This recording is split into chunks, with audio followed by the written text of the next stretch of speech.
Okay, this is what I wanted to show everybody. Okay, this is the Taurus Model 608. Now, this was made sometime before the tracker models. The reason I say that is because look at that cylinder, 8 shots. Most of the trackers now only have 7. It's got a ported barrel, like most of them. It's a 4-inch. It's got this satin stainless steel finish. It's got Glock sights, red front post. I've seen Honest Outlaw pretty much say that he would not recommend this firearm because it's a 50-50 chance whether or not it's going to work or it's not going to work. And that's true. What can I say? It is going to be true. It's got the Taurus Hogue style overmold grip, which you can change out, not a problem. You can take it out by taking this off, and there's 3 little screws here, and this plate will pop out. And what's inside is coiled springs, not hard flat springs like the old style. It's got a trigger lock on it, like the Taurus has a trigger lock. It does have transfer bar safety, which is right there. Trigger pull. You know, when I first got the gun, it was about 5 or 6 years ago. It's old as shit, but it had about a 10-pound trigger pull on it. But right now,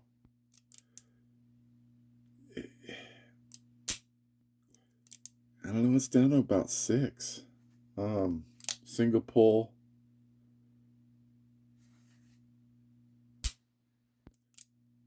About a pound and a half.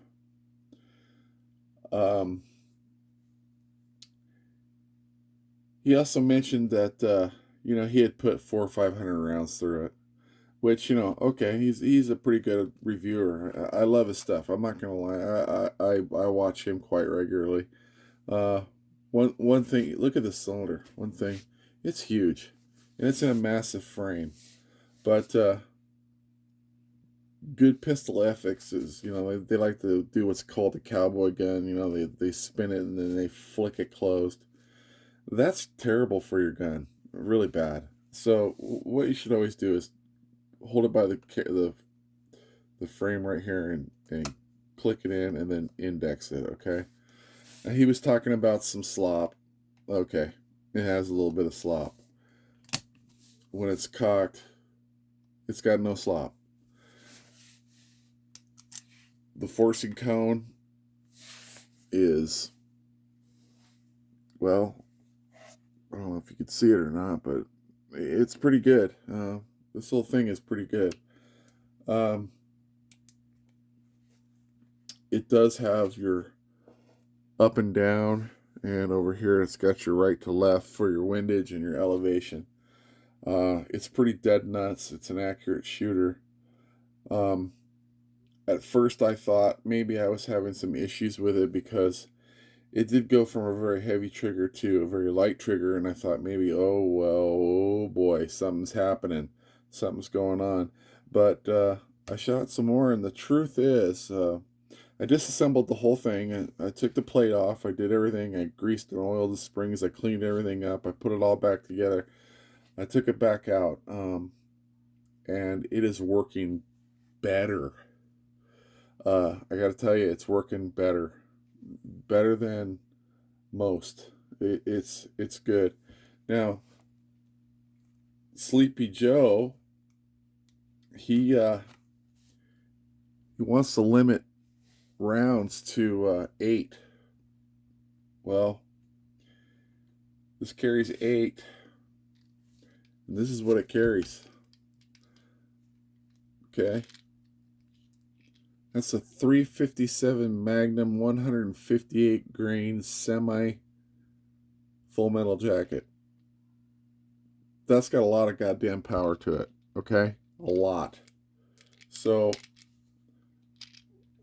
I, I don't think that guns kill people. I think people kill people. And right now, from what I'm understanding, is that kids in impoverished cities and economic problems are probably doing most of the shootings, and I don't really think it's mass shooters that are causing the incidents, but the first thing they jump on board is with ban guns. Well, I don't think the guns actually kill the people. The gun is just a tool. I think it's the people that are killing the people. Look at that.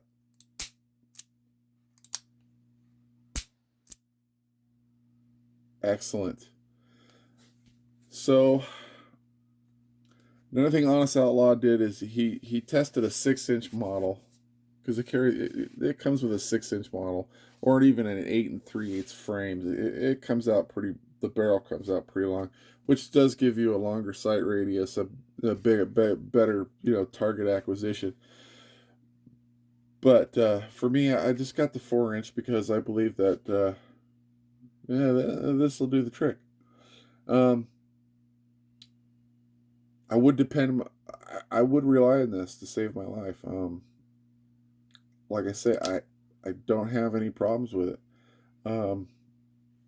A lot of people, there's a lot of, you can go on YouTube and a lot of people will say, yeah, the Tauruses, they got a bad rep, and they're not that good. And well, to tell you the truth, the Taurus pistols are, at first, yeah, they had some QC problems, and they did have some issues, but they've corrected it since. And to tell you the truth, most of the days these are built and manufactured the same way as Smith and Wesson, um, at half the cost. Now, do they cut corners? Sure.